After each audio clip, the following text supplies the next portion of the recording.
Shortcut color grading in CapCut. After color grade like this, before color like this. If you want to cut like this color, your footage, so take a adjustment layer. Okay, go to adjustment layer, take a new adjustment. After you start, you're increasing some value. You see how easier color grading in CapCut.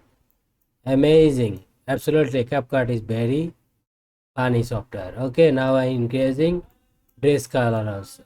Very nice. And you can see before and after. I want more. See, I go to adjustment layer, I increase some value, see more and more.